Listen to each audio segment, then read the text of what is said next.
The Hydro Archon quest, Furina's story, is one of the best narratives that I've ever experienced in video games, and I've been overthinking how I'm going to present this to the internet. I was like, maybe I should write a script.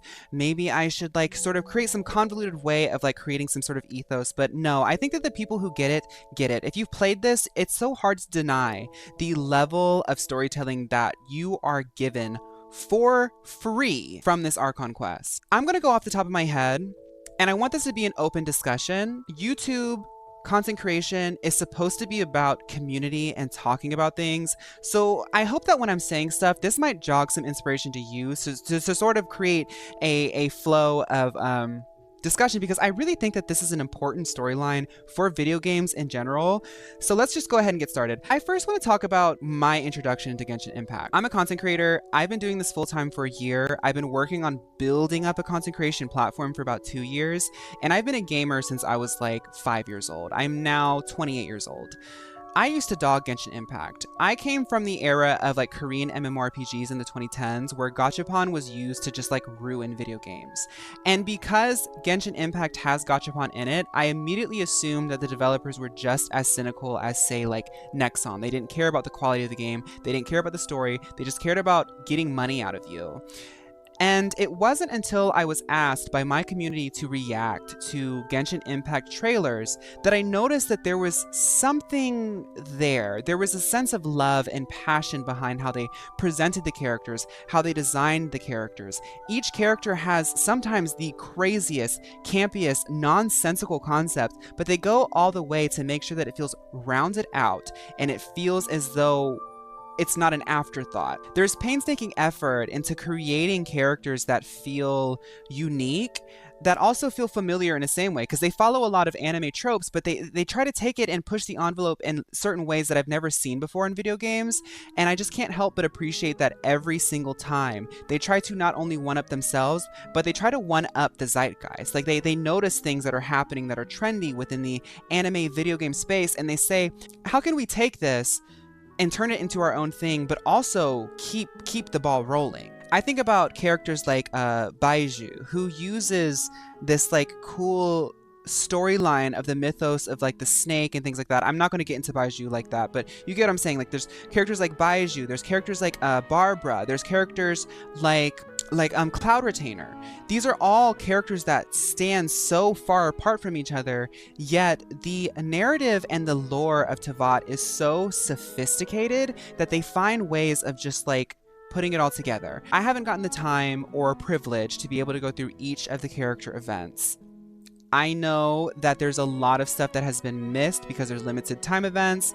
I know that there's a lot of story to get through with just their hangouts, and when I'm drinking my coffee in the morning, I try to just let the cutscenes play because I want to know more and more about these characters and this world. So that's all to say, I was going into Genshin Impact with really, really low expectations.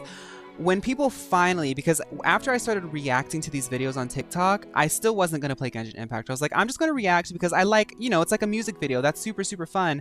But after a while, people wore me down, and I finally fired up Genshin Impact. One thing leads to another, and I can't stop playing it. Every Friday and Saturday, we are doing watch parties where we just let the story play, and we just discuss the lore, and we discuss the world. We discuss the design elements, because the team behind this game really cares about creating a world that feels like a world. It's not a world for the sake of making money.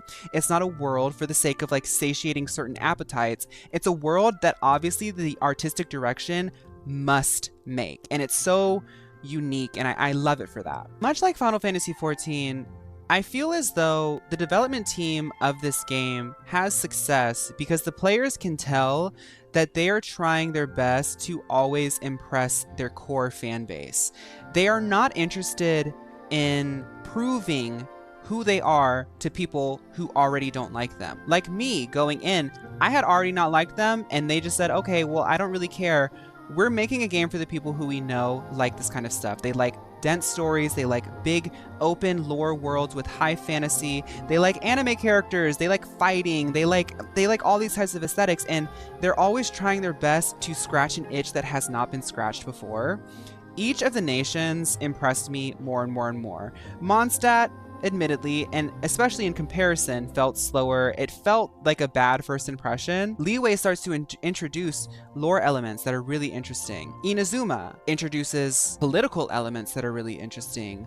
Sumeru introduces spiritual elements that are really interesting. And then Fontaine wraps it all in a bow, and now we're going to Natlan. I understand that I have had to do a crash course of playing. I've literally gone through the story since January, so I've just now caught up and finished the Archon quest. So I wasn't able to do like events, I wasn't able to do hangouts. Like, I've just been like going straight through as much as I can. And I have to say that the way that they designed Fontaine's story is something I've never seen before. This felt like an opera. This felt like theater. It makes me realize that not only does each nation have an aesthetic, visual, geographic concept, they also have a narrative concept. And this is something that I often don't see in video games, where they went in to write a story with an idea of how the medium was going to be used. Fontaine is written like a play. Fontaine, in comparison to all the other nations, is written like an epic theatrical play. And they go all the way into it. And what I love about it as a theater nerd is that often theater and like classic plays are seen as like cringy or too much. They must be modernized. They must be watered down for the general audience. That's not the case in Fontaine. Fontaine says, we're giving you drama, we're giving you tragedy, we're giving you comedy, we're taking you up and down, up and down. And we're not going to stop until the end. Each character introduced had a conclusion that the audience would never have predicted. Or you maybe had an inkling of where it was going to go, but what I appreciated was like Furina, Neuvillette, Navia, all of the main characters all had a purpose as to why they were introduced, and they all had a conclusion that was quite clear but complex to get to. One of the most satiating parts of Fontaine's storyline was how they were able to tie up every single crazy loose end. When you enter Fontaine, you quite literally enter an entirely new culture.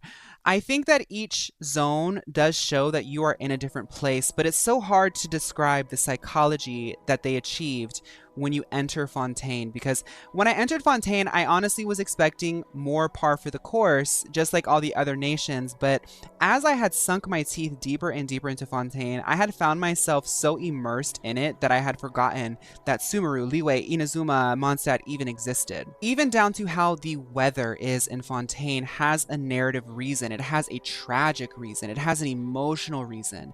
Every single element of Fontaine, the water you swim in, the rain that falls from the sky, has a reason. So when your character is interacting with someone, you see a shift in the environment and you now immediately know that something else is happening. And that's what I'm saying. It's like such a complex narrative. It takes such talent to be able to hit on little minute details, to have them all create this bigger picture without having each detail be too much. Every now and then it starts raining in Fontaine. At first, it's like, oh, that's rain. Okay, well, it's the water town, whatever. That's what I thought. And then as time goes on, by the end, when it was raining, I literally cried. Like, you can go look at my VOD videos or like my Twitch or something. I literally started crying every time it rained because of the explanation that they gave to it. I hope that I'm clear when I start talking about this stuff, but I also really respect the fact that Genshin Impact touches so much on spirituality. And I know that when we talk about this, this might feel a little bit controversial.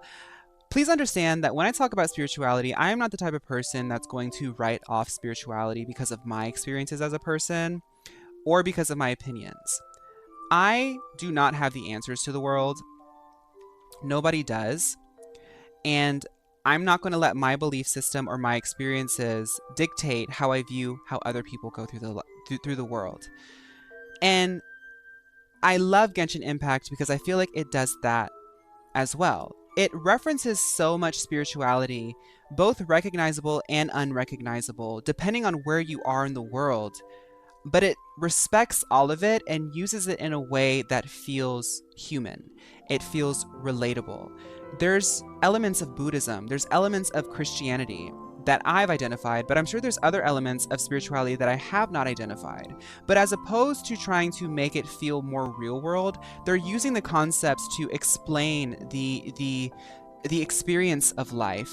They're using it to explain lessons, because I do believe that systematic religion in its inception is about teaching through oral history and oral tradition lessons that are important for the human consciousness to absorb. And I just love that they play on it. There's such a reverence for spirituality and such a respect for spirituality that while I'm playing the game, I literally find myself, once again, I have video proof of this, I find myself Googling concepts because it's so fascinating, and I feel as though I'm learning more and more about humanity as this very campy, fun, and dramatic narrative unfolds in front of me. And that's storytelling. Storytelling is more than just entertainment. Storytelling is something you learn from. That's why it is so integral to human history. That's why we've always told stories, because there's always something to learn from stories. That's why we're drawn to them. We have a biological need for storytelling. Now, at this point, yes, I am being dramatic, but I'm an INTP and I'm very, very passionate about these things. So at this point in my life, I just can't really apologize for having these types of opinions. You either get it or you don't. I'm not the type of person that's going to be wholly accepted by everybody. So I know that as I'm rambling on, you might be like, girl, what are you talking about? That's fine. That's fine. I know that there's people out there who know what I'm talking about. But the final thing I want to talk about is Furina, because for me specifically, Furina is an amazing character. And in my opinion, she's one of the best video game characters I've ever seen written. I believe that video games are a very important medium, and I feel like the ability to tell an immersive story that can pull on heartstrings while also having you in the driver's seat is something that we don't explore enough. I think of some of the best video game narratives that I can think of, or one of the best ones I can think of, is Elden Ring. Elden Ring used the medium in a way that told a story without having you open up a bunch of notes or open up a book or open up a Wikipedia. The point of the story wasn't necessarily for you to understand all of the world or all of the motivations.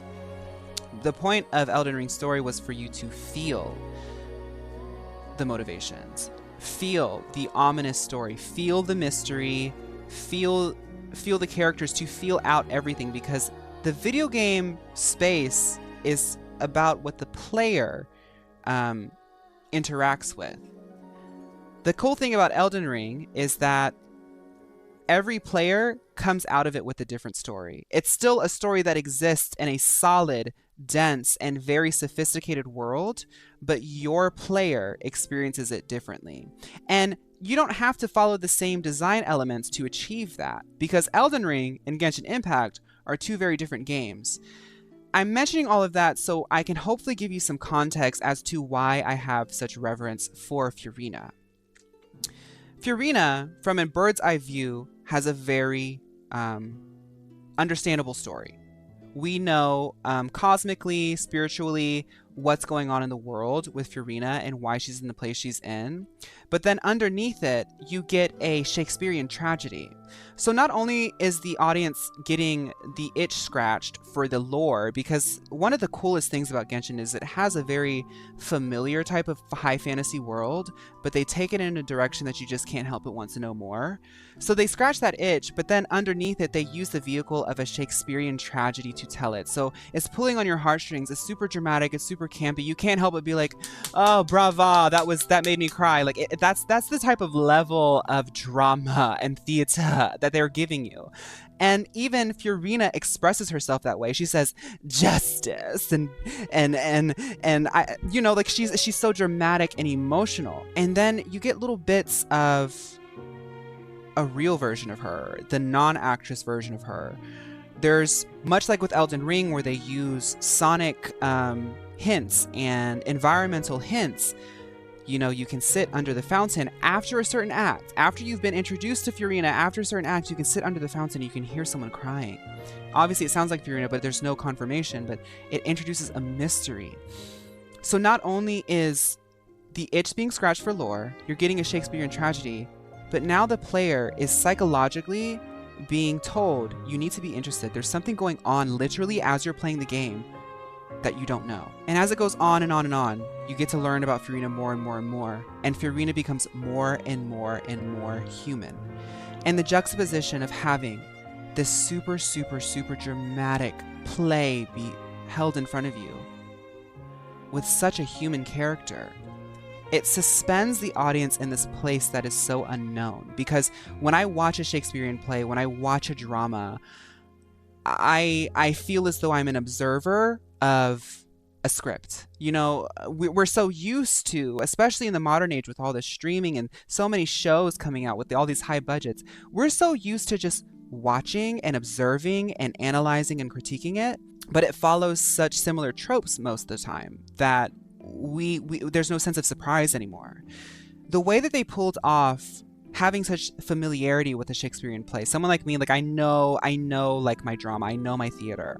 I was familiar in that, but then they started introducing things that psychologically suspended me in a place where I was like, I felt as though I was in like a no man's land. I didn't know where the story was going to go. I didn't know how to feel about anybody. And that is what makes this so unique, because Furina has so many elements to her that anybody can relate to, but it's being told in a way that's so alien.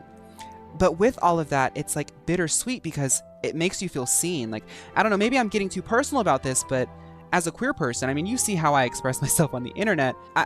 I often found a lot of the elements of her secret side, her real side, to be really relatable to the queer experience. Even if you're like cis het, there's certain parts of your humanity that sometimes the world says that they can't accept. And you see that moment where she talks to the audience and she's put into her role and she's like, okay, I'm just going to be me. I'm going to be authentic. I've been told to be me. I just have to do what I have to do, and I'm going to do what I have. I'm going to see this to the end. And she does it so earnestly and honestly and naively. And she's rejected for it. And she's burned for it. So she puts on a facade. She puts on what people want her to do, and it's exhausting. She does it for 500 years, to the point where she's so detached from her own body that she doesn't even know that she's crying. And like, I'm getting emotional thinking about it because I think this is so relatable to so many people. Like, one of the aspects of humanity that they explore, because Focalors wants to experience humanity. Focalors wants to manifest humanity because it's something that she as a god can never have. It's just the grass is always greener on the other side. But one of the realities that Focalors can never understand, that her mirror image must suffer through, is the sense of isolation and the constant need for acknowledgement. Because I do believe that every human being needs acknowledgement. When you see people in pain, when you see people inflicting pain, it normally comes from a place where somewhere along the line they felt as though nobody cared. And you see Furina go through that for 500 years, and it just makes you think about the things that you've gone through. And that's just so beautiful because, like I said, I'm playing this game, I know that they're trying to give me Shakespeare, but because of the elements that they've introduced here and there, not only with the environment, but because Furina's gives you hints, Nouvelette's giving you hints, there's so many elements here and there that you find yourself, by the time you get to the climax, completely suspended and open to whatever they want to tell you. And the floodgates start pouring because it's a cathartic experience, because everyone who played this has gone through this. Obviously in a less dramatic way, but the drama sort of makes you feel safe in exploring it because it feels so unreal. Like, they're sitting here, the Oratrice Mécanique d'Annelise Cardinal is just churning the primordial water, saying who's guilty, who's not. There's twists and turns, gasps and drama. But it's telling a really human story, and it feels like this like safe space, especially for like queer people who love theater, just like this safe space to just be like ugly and like just go through those emotions. You know, video games often tell really great stories, and we've all played video games and enjoyed video games for many, many different reasons. But the payoff of going through all of these nations up until Fontaine, the payoff of now knowing more about the world, of now getting to know more new characters, of being able to play all these characters and have so much fun, but also the payoff of feeling seen by the writers and being able to be reminded of your humanity through this is just so special. It makes me think, what motivated the writers to tell this story? What were they going through that they wanted their audience to feel this and think about this? Because it makes me feel honestly bonded to these characters. But not only that, you have to give credit where credit is due. This game, this arc, did some really, really complex storytelling. so complex that it makes me think of like Bleach. Like I always talk about Bleach and how good of a story Bleach is if you take out the filler arcs, because the complex way that they were able to link together years long's worth of loose ends, it was all part of the plan. And you know that Hoyoverse has a plan for Genshin Impact because they revealed way back then where each story beat is going to go, where you can at least expect a story beat. So they have these characters mapped out to a certain extent, and you really are starting to see the talent show with Fontaine. I don't know how they're going to one-up Natlan, and I know that there's a lot of conversation of, ooh, Natlan's going to be bad because how can you one-up Fontaine? I don't really like to think of video games like that. If this team is able to create a video game like this and create a story like this, I have nothing but respect for it, and I am going into Natlan with open arms. I'm totally ready for what they want to give me. If it doesn't compare to Fontaine, then that's fine, because Fontaine was a beautiful story, and even some of the most talented people won't be able to compare to that. I really think that it's dangerous to have a game like this, flaws and all. I think it's dangerous to have a game like this, flaws and all, and to only be focusing on how bad it could be or how much criticism you can give it. Because when you look at the story of Fontaine and you compare it to all of the other stories that came out in the video game space next to it, this is unique and it must be acknowledged. Call me crazy, call me dramatic, but this was an amazing story. It felt like it healed something in me, and that's all I wanted to say. So thank you for listening to my Yap Fest. And let me know what you think about these characters, especially Furina. I want to know other perspectives that people had about Furina, because for me, I mean, as a content creator too, not to be too personal, but like the idea of like adjusting yourself for an audience is something that I relate to. But also from a queer perspective, it felt like a coming out story. Like when the Traveler says like, hey, I'm gonna support you, just tell me what's going on, and she almost does it. And like, oh gosh, I could go on and on and on. But thank you. I do a lot of tier lists on this page, but I'm also finding other sort of avenues of content creation. So maybe like, you know, Yap Fest analyses. Maybe I can call that Yap analyses of Furina. I'm going to be doing her story quest on Friday, Saturday of this week. So if you are not watching this the week of June 11th, 2024, don't worry about this. But I'm going to be doing her story next because people are telling me that I have to do her story. And I also have to do Dane's Leaf Interlude. And then I'm going to be fully caught up. And then I'm getting into Honkai Star Rail because people are telling me that Honkai Star Rail is also giving narrative. And I'll be real, Hoyoverse is kind of giving me like Final Fantasy narrative at this point. Like the same feelings that I had when I played Final Fantasy X. So I'm locked in. I'm done yapping. Thank you so much. Bye.